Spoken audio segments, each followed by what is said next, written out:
we're living in trying,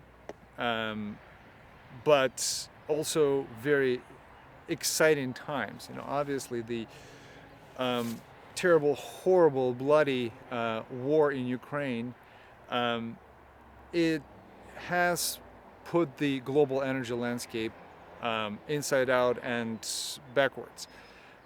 We see the reshuffling of supply chains of hydrocarbons, oil and natural gas away from Russia.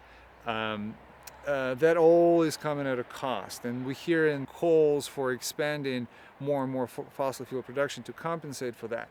This is putting a band-aid on a serious problem, on a serious wound, and there's absolutely no reason to think that that band-aid is going to work. So for the world not to fall yet into another trap of problems with a country with a questionable political regime to essentially disrupt the energy landscape, we need a system that is far more distributed, far cleaner than what we have right now, and also utilizes something that countries have. And what countries have, almost, if not every country, but a country on every continent, has underground mines. As our Swedish colleagues from Mine Storage, it's a company that actually does work on this, does develop this kind of projects. They say the world is like a Swiss cheese. It's full of mines. So if the solution there for distributed energy, for clean energy, is essentially building a lot of wind and solar. It's economic, it makes sense. If it's sited properly, it does solve the problem of producing power.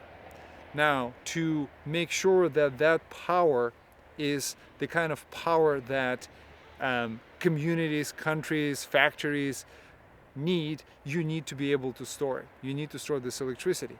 And this is an opportunity to look at even the most densely populated parts of the world and say, you know what, we can do that. We can solve this problem with something that we already have. So we are talking about energy security at multiple levels, at multiple scales, from the community level to a state or provincial level or regional level to the national level. And ultimately, I think at the global level as well, because if the system is distributed, it is more resilient. If you do not have a handful of large pivotal suppliers, you can have a more robust energy supply, electricity supply. And if you substitute a lot of hydrocarbon energy carriers with electricity, which is feasible, you will have a much more stable security of energy services. Something that people need. As Emery Lovins, the founder of energy studies, once said, people do not want kilowatts, kilowatt hours and gallons of gasoline. What they need is essentially hot showers and cold beer.